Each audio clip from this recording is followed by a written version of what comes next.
Saudações, comunidade do Colégio Santa Mônica. Hoje nós inauguramos um novo espaço de diálogo, que é o quadro Café com o Professor.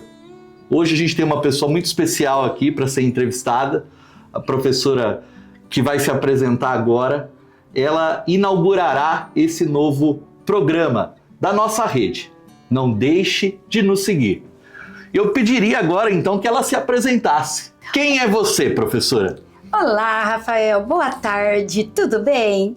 Bom, eu sou a professora Joelma, venho de uma família simples, de um pai policial, aposentado, de uma mãe simples do lar, costureira, uma família de 3 irmãos e professora na família só uma tia. E eu. Você é natural de Mogi das Cruzes? São Paulo. São Paulo. São Paulo. Ah, que legal. O que te levou a escolher a carreira de professora, o magistério? Olha...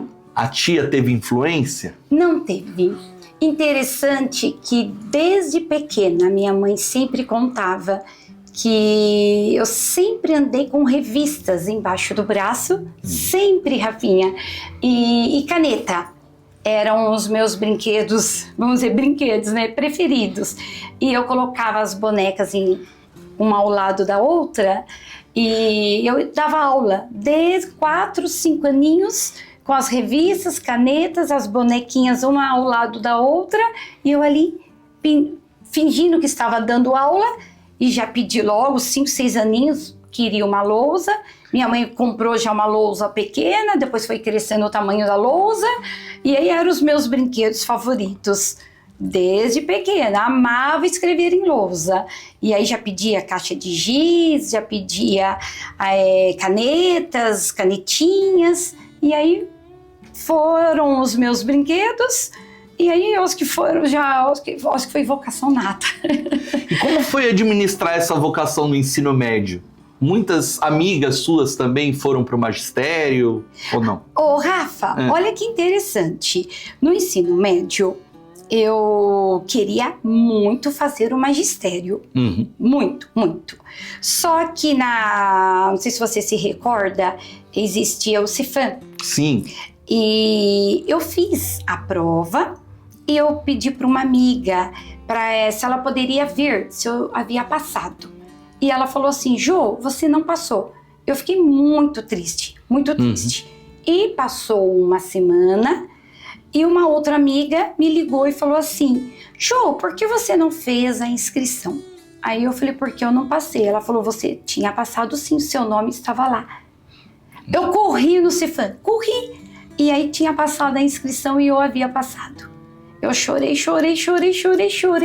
porque eu tinha perdido a inscrição e eu gostaria muito de ter feito o magistério. Aí o que eu fiz? Eu corri numa escola estadual e eu já tinha feito a matrícula para o ensino médio regular. E eu fui na diretoria, conversei com o diretor, expliquei o que tinha acontecido. Falei: olha, eu tinha feito a inscrição para o magistério porque era o meu sonho fazer o magistério. Passou a data e eu gostaria de fazer o magistério aqui, nessa escola que aqui tem e tal.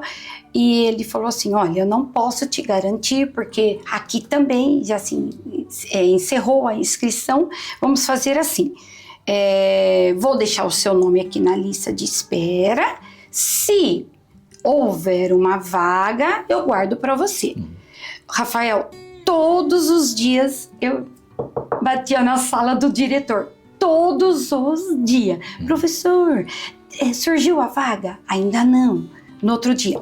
Professor, de tanto eu insistir, ele falou assim: menina, vem aqui. Não surgiu a vaga, mas vamos fazer uma coisa? Só para você não insistir mais. Eu vou te colocar nessa vaga. Você vai ser a 46ª, não tem a vaga, mas vou te colocar nesse magistério. Graças a Deus, Rafael, consegui fazer meu magistério. Hoje nós temos outras estruturas. Esses cursos de magistério, aos poucos, eles foram deixando de existir. Isso. Só que ao mesmo tempo, na nossa realidade, a gente tem uma demanda muito alta por professores, né, alfabetizadores. Isso. E a minha irmã, ela chegou a fazer o magistério também, e eu me lembro que realmente te prepara em relação à parte teórica e prática, né? Você acha importante esse tipo de curso ainda hoje? Qual é a sua opinião? Você acha que seria uma saída para um futuro onde há uma carência grande de professores? Olha, Rafa, eu vou ser sincera.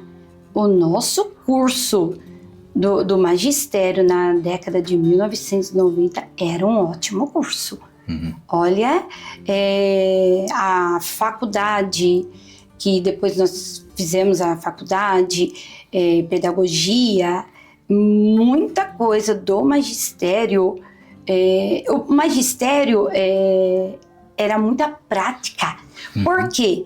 Eles colocavam a gente em estágios, valendo horas de estágio dentro de sala de aula. Sim. Eu me lembro, em 1990, valia horas de estágio, a gente cumpria, eles colocavam nomes de projetos e colocavam todos nós em sala de aula.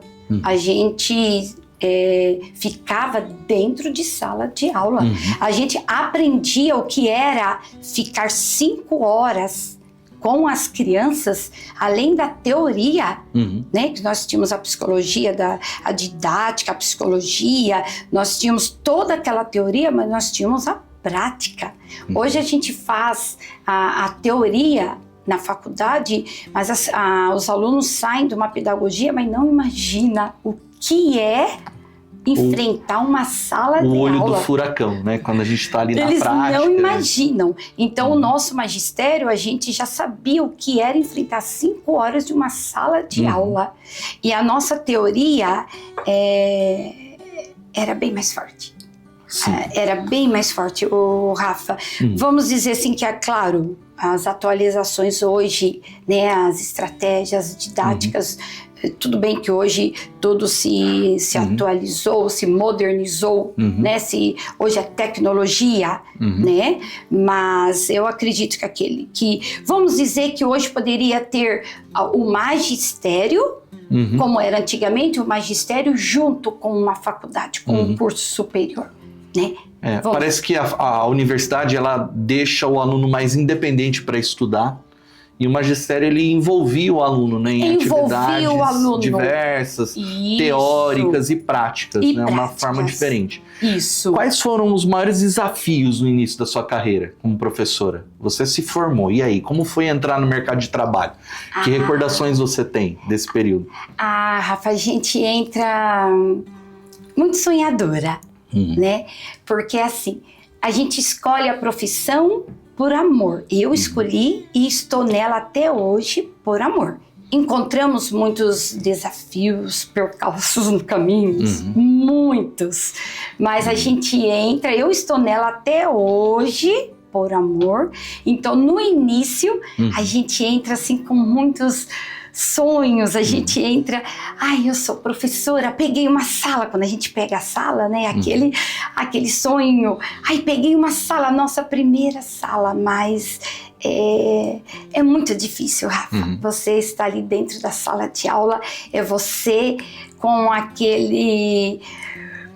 todos aqueles alunos nas suas mãos, é um trabalho árduo, é um trabalho difícil, é um trabalho muito, muito difícil que quem está fora da sala de aula não imagina, não tem.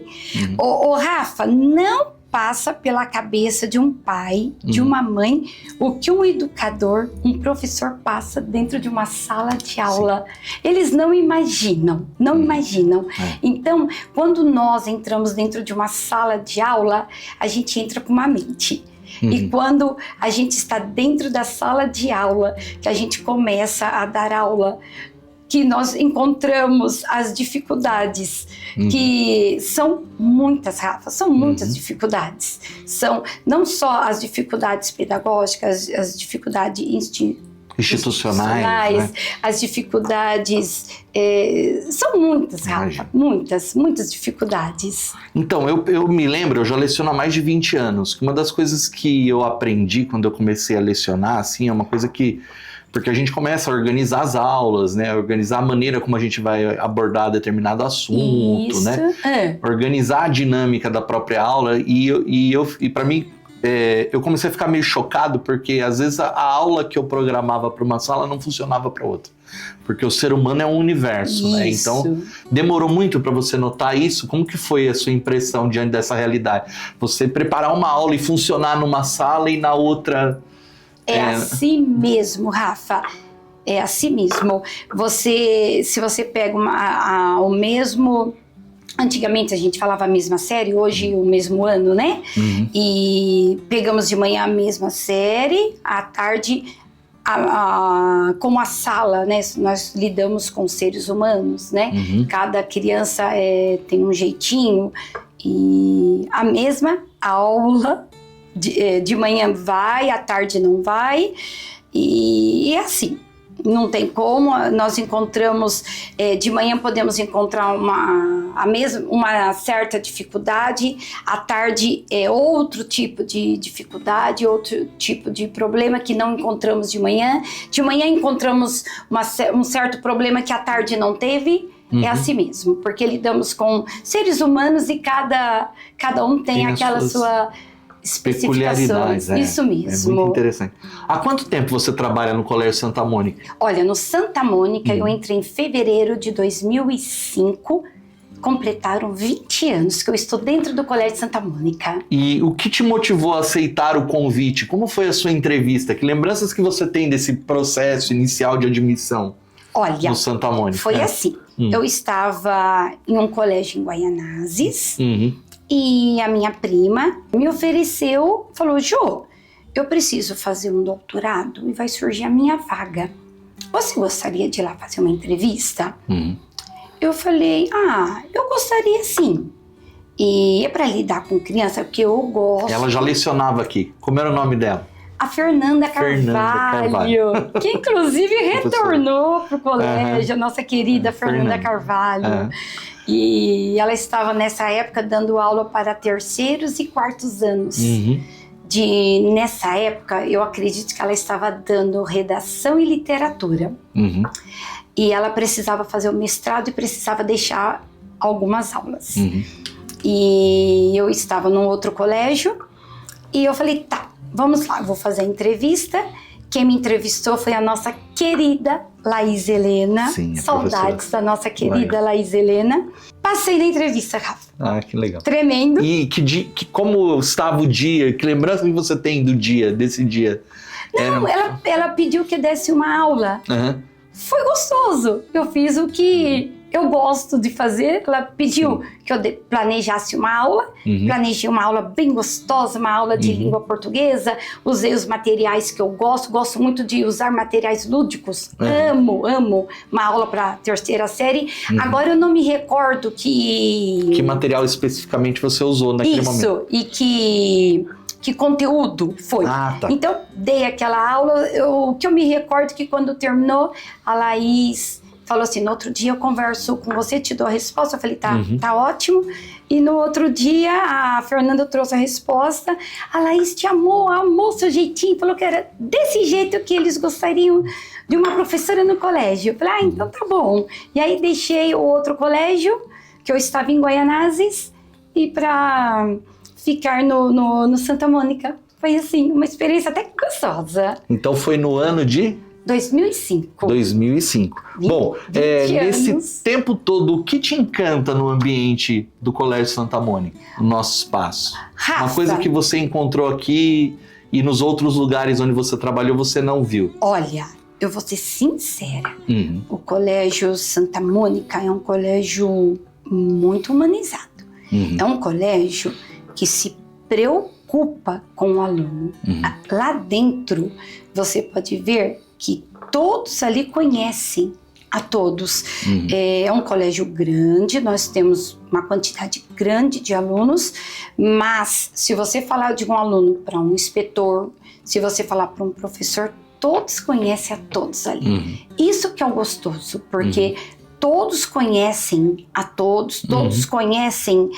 Se você falar, aquele aluno não poderá vir hoje por causa disso, o outro fala, eu já sei o porquê ele faltou, nós já sabemos. Todos ali, isso que é o gostoso, porque é uma família. Então, todos respeitam o porquê daquele aluno ter faltado, o porquê daquele aluno estar com algum problema. Como é gostoso você trabalhar dentro de um colégio humanizado. Ele não te conhecer como a professora. Não, eles te conhecem como a Joelma. Né? Isso que é gostoso. Eles te conhecerem, o professor de português. Não, eles conhecem o Rafael Puertas. Isso que é gostoso, né? Todos te conhecerem lá dentro. Hoje faltou o professor. Um professor de português, o professor de literatura faltou. Não, o Rafael Puertas faltou hoje. Então tem a ver com a identidade, né? A sua identidade lá dentro, como você se sente reconhecida. Reconhecida, acolhida, né? E não só a mim, ou o professor, como todos os alunos ali dentro, né? Porque a Paulinha faz questão de conhecer a família, de ter essa parceria, que eu acho isso essencial, essa parceria de escola com família.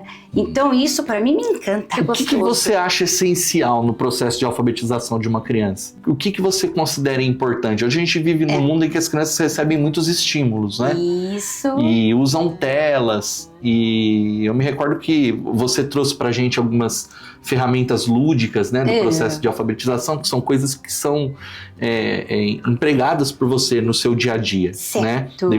Vou pedir para você nos apresentar depois. Certo. Mas por exemplo, o alfabeto com letras, assim, eu me lembro que eu trabalhava com meu filho e é bacana, né? Como uma criança hoje pode se relacionar com essas peças lúdicas que trabalham o conhecimento. Isso. Né? E o que é essencial? A participação dos pais é essencial nesse processo? Ou o pai tem que ter paciência, né? Eu me lembro que eu era meio ansioso, então a gente fica às vezes forçando a alfabetização da criança, né? Procurando superestimulá-la. Eu queria que você me dissesse um pouco sobre a sua experiência, né? Porque a gente tem uma comunidade, às vezes os pais ficam muito ansiosos, né, em relação à alfabetização. Certo. O que você tem a dizer sobre isso? Rafa, essa pergunta é uma pergunta muito importante, porque às vezes um pai, ele chega assim, na ansiedade mesmo, com 4 anos, meu filho já escreve o nome, meu filho já está alfabetizado, e ele não imagina que pular uma fase, ele pode prejudicar o seu filho na alfabetização. Porque a criança, antes de escrever, ele precisa aprender a ler primeiro. Ele precisa passar por alguns pré-requisitos antes de escrever. Ele precisa ler. Ele precisa passar por algumas habilidades.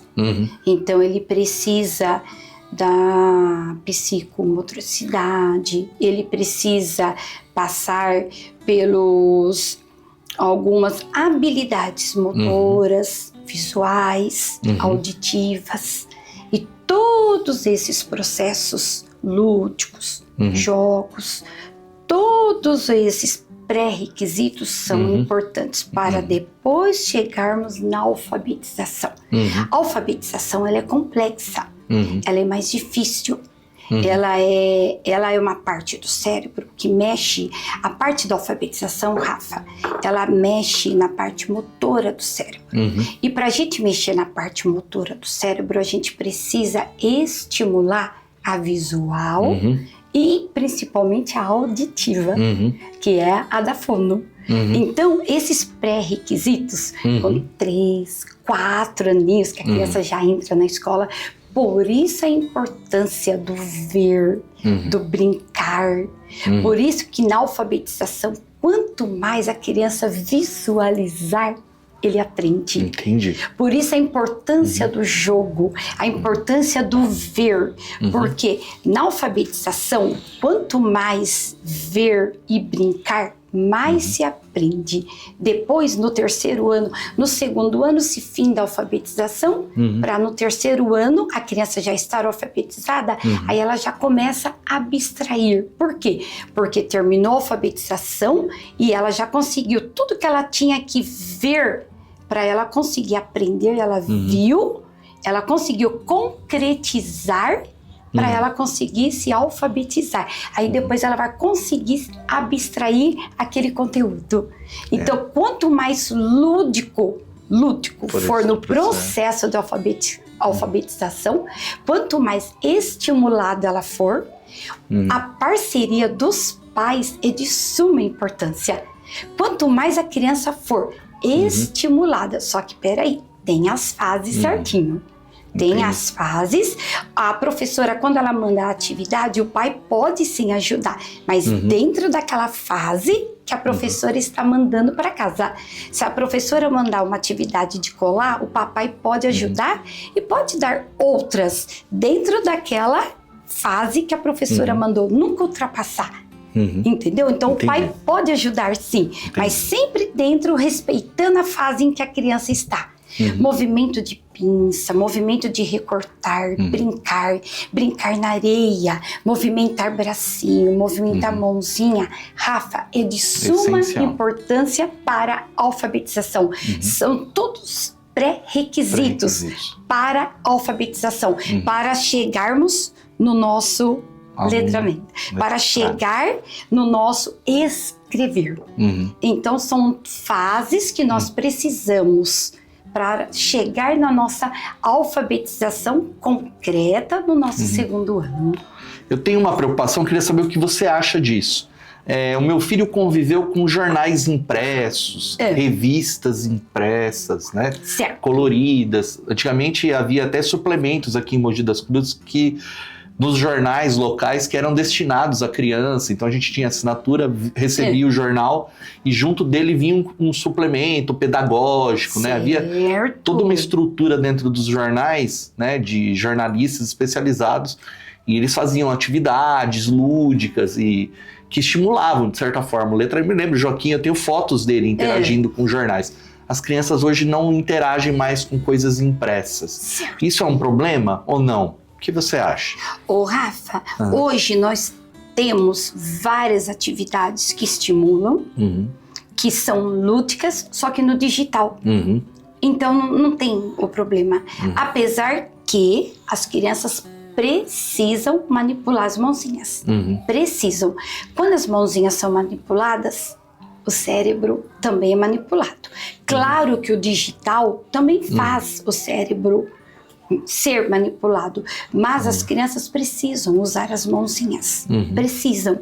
Quando nós fazemos uma letra cursiva, que a importância da letra cursiva que nós usamos no segundo ano, ela tem muitos objetivos. Quando ela é usada ali no segundo ano, você não imagina quantos objetivos nós alcançamos, como o cérebro ali é trabalhado, como é. E quando nós usamos só o digital, a gente usa uma ponta de um dedinho, só a ponta de um dedinho. Então, quando as mãozinhas da criança trabalhado, quando o corpinho da criança trabalhado, quando a criança está num celular, numa tela, usando o cérebro, é ótimo. Mas quando você coloca a criança num parque, para ele pular, subir num trepa-trepa, girar, brincar numa areia, correr, você está ali colocando muitas habilidades para serem trabalhadas. Quando ele está no digital, ele está trabalhando muitas habilidades, mas quando você coloca ele num parque para correr, para brincar, ele está colocando outras habilidades, muitas habilidades a mais. Não que o digital não está, mas quando ele está ali com o corpo inteiro, não só o cérebro, ele está colocando outras habilidades. Então, esses suplementos agora no digital são ótimos, são. Mas seria viável você colocar todos, um pouco de tela e um pouco do corpinho.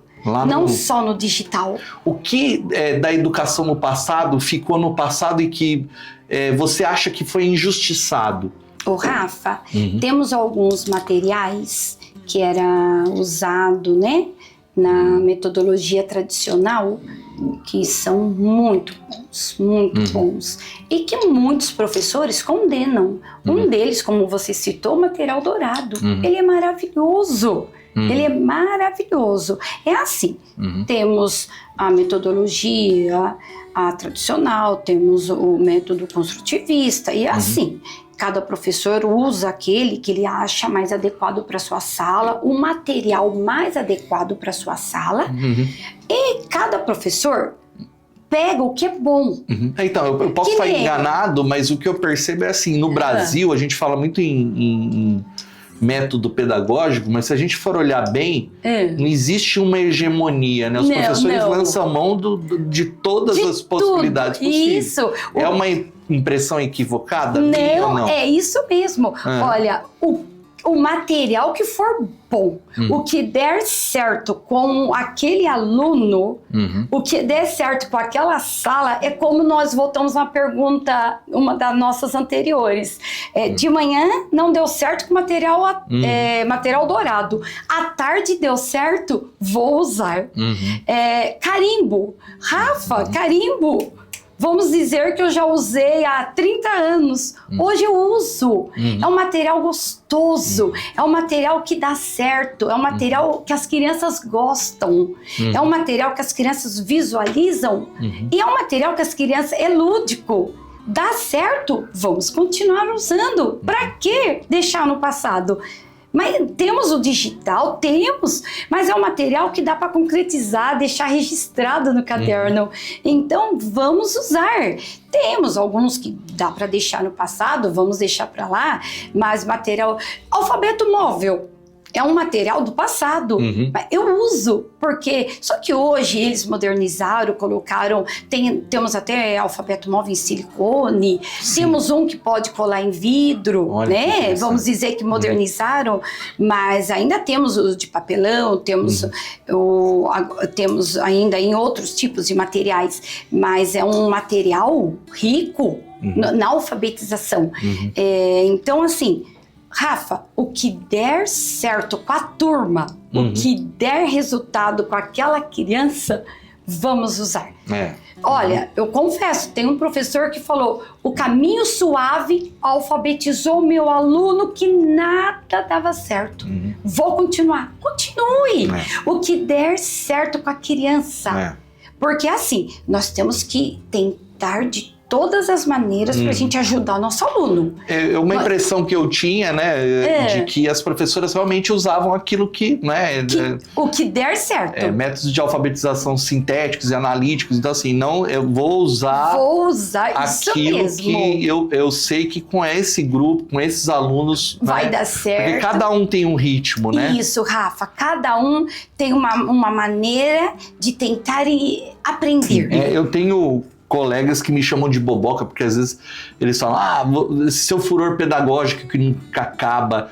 Eu sou uma pessoa otimista em relação à educação, João. Certo, porque Rafa. Eu percebo que é uma coisa tangível, sabe? Certo. Eu acho que a criança aprender alguma coisa é algo tangível, é uma coisa física, sabe? Certo, isso é uma coisa que me acalenta, que embala a minha atividade profissional, sabe? Eu sou uma pessoa feliz trabalhando porque eu sei que o conhecimento ele é uma coisa que acontece.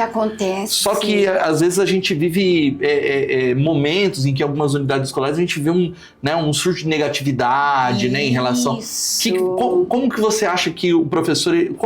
O que a gente deve fazer, né, para resgatar o que é o conhecimento, sabe? Fazer o professor de novo notar, sabe, o aprendizado do aluno, porque a impressão que eu tenho é que às vezes os professores são tomados por uma negatividade muito profunda, como se o conhecimento não fosse uma coisa tangível. Que se alcança.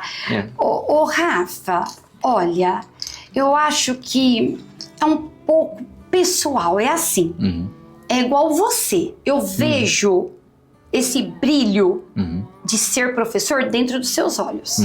Você vai atrás, porque você quer. Por mais dificuldades que você encontra, você vai atrás. Você não abandona, você vai atrás. Então você tem aquele brilho nos olhos, eu sou o professor, aquele aluno precisa de mim, eu preciso ajudar aquele aluno. Os seus alunos precisam de você. Se você abandonar o seu aluno... O que vai ser daquele aluno? Não é a nossa missão? Enquanto educador, dentro de uma sala de aula, nós precisamos ir atrás, procurar estratégias, ajudar aquela criança. Nós escolhemos essa profissão. Eu escolhi ser educadora, alfabetizadora. Aquele aluno está dependendo de mim para alfabetizá-lo. Então, eu tenho que ir atrás. Está difícil ser educadora nos tempos de hoje? Está. Se eu olhar, der ouvido a tudo que nós estamos vendo no mundo, na mídia, na sociedade, nós vamos desanimar. Nós vamos. E muitos estão desanimando. Estão. Eles olham, não quer aprender, não aprende. Eles estão vendo agora a inclusão, que está difícil dentro da sala de aula, eles vão abandonar. Superar esses desafios é uma busca pessoal também. É uma busca pessoal, e a gente Rafa. consegue até ter saúde mental, né? Quando a gente vai atrás de respostas e... Não é fácil. Não vamos aqui romantizar e dizer, é fácil. Não é fácil, não é. É uma luta árdua, Rafa. Mas nós escolhemos essa profissão, escolhemos porque nós, assim, escolhemos porque nós amamos dar aula.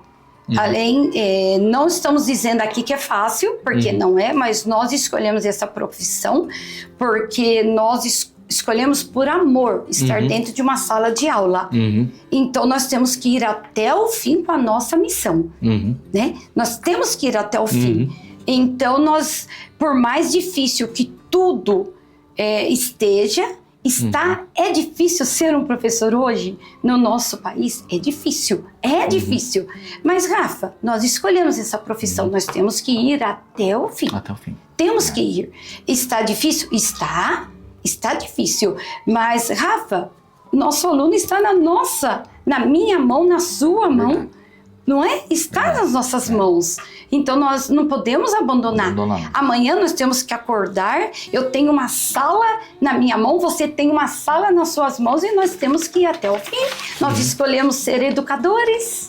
Agora me diga, você já leciona há mais de 20 anos nesse colégio. Isso. E o encontro com os ex-alunos, como funciona? Já aconteceu de você ser abordada por alunos? Me conta um pouco dessas histórias. Já aconteceu alguma coisa engraçada, emocionante? Rafa do céu, é gostoso. Olha, eu pisei dentro de uma sala de aula em 1992. 2025, 33 anos. Então, já encontrei alunos que já são pais, já têm filhos grandes, né?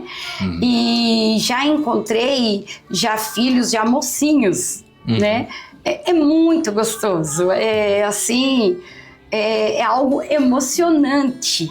Eu acredito até que são esses encontros que nos motivam mais ainda mais quando você encontra um ex-aluno, ele te dá aquele abraço e te fala: professora, eu nunca te esqueci.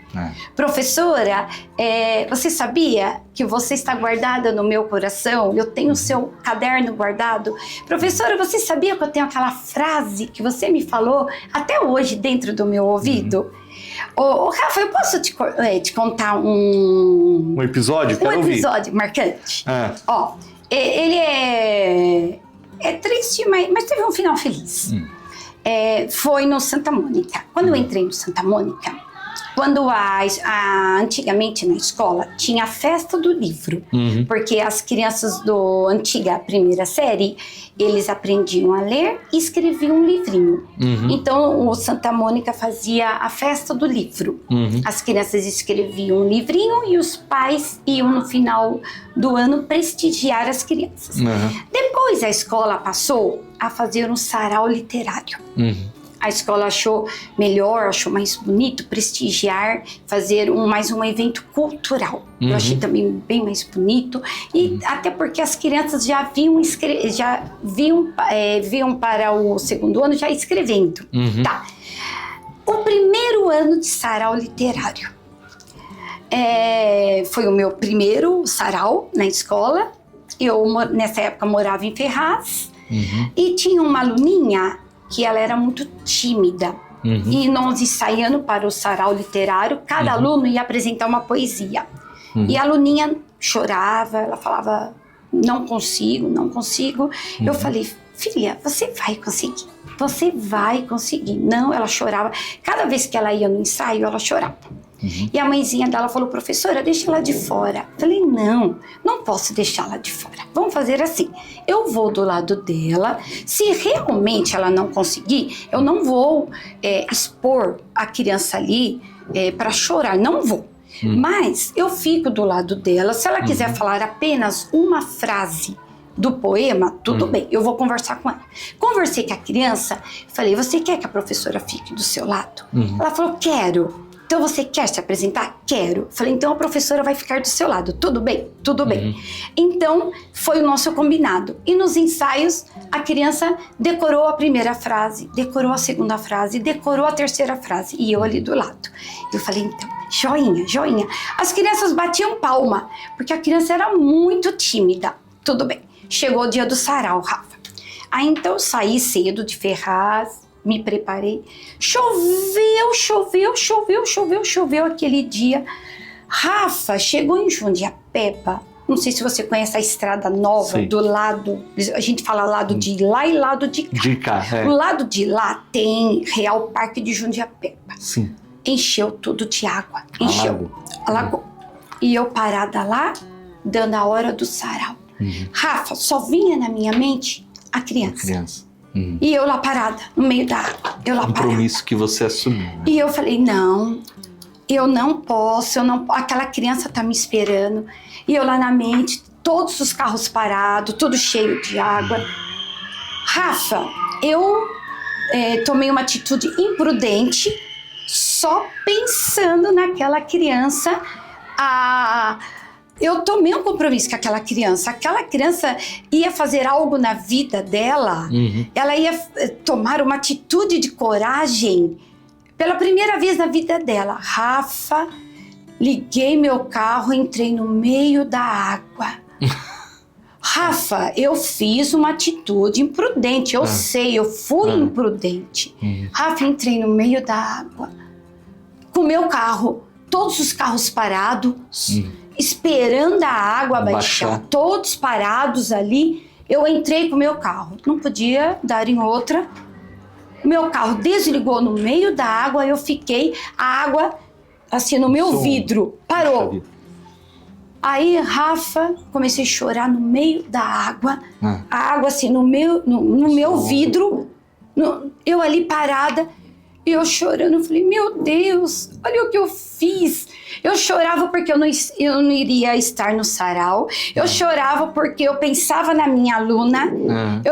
Eu pensava que eu ia frustrar a minha aluna. Eu pensava...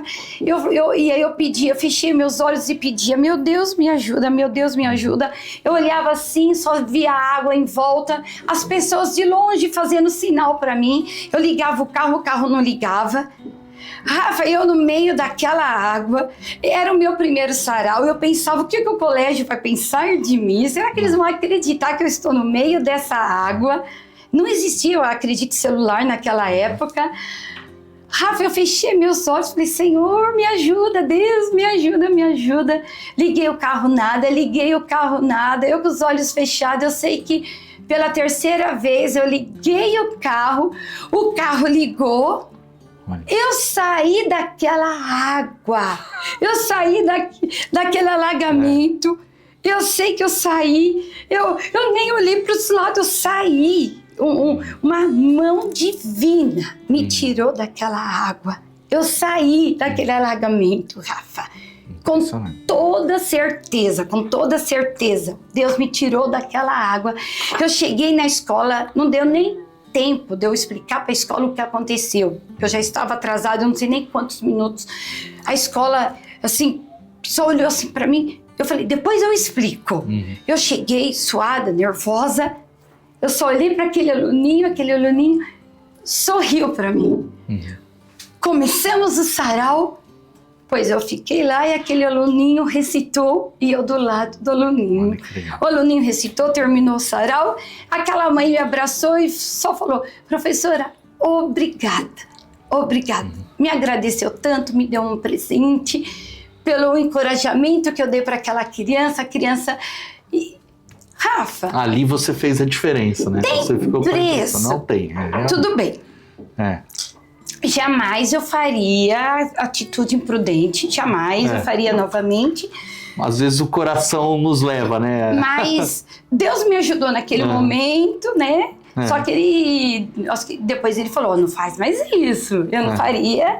Mas se vê, assim, a gente faz por um aluno, né? Sim. E ficou marcado, mas eu não faria novamente a atitude imprudente de entrar no alagamento, né? Mas são momentos que ficam marcados, né? Ficam marcados. Você se sente realizada como professora? Rafa, me sinto. 33 anos que eu pisei numa sala de aula, desde os projetos que a prefeitura dava na época, magistério, né? Que valiam horas de estágio. Desde o primeiro momento que eu pisei em sala de aula, olha, sem romantizar, porque não é fácil ser um educador. Mas eu sou uma professora realizada. Eu sou, Rafa.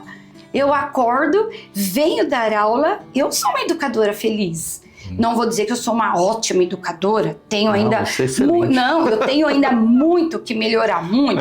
Né? Eu procuro fazer minhas capacitações, procuro ler bastante para tentar melhorar cada dia mais. Tento ler o máximo, ver o que eu posso melhorar cada dia mais, mas eu sou feliz, eu sou, Rafa, de verdade. Em nome da equipe Santa Mônica, eu agradeço a sua presença. Oh, Rafa, obrigada. Espero que você tenha gostado desse papo. Amei, Rafa. Esse tipo de conversa ajuda a comunidade a conhecer os profissionais que trabalham no nosso colégio. Esse papo descontraído, tomando um café. Espero que vocês tenham gostado. Caso vocês achem interessante, mandem perguntas. A gente vai entrevistar alguns professores ao longo do ano. E muito obrigado pela presença de todos. Se gostaram do vídeo, deixem uma curtida. Mais uma vez, professora, muito obrigado. Um excelente trabalho, um excelente dia para você. Eu que agradeço esse bate-papo. Muito obrigada, viu, Rafa? Obrigado, foi um prazer, viu? Obrigado. Obrigada.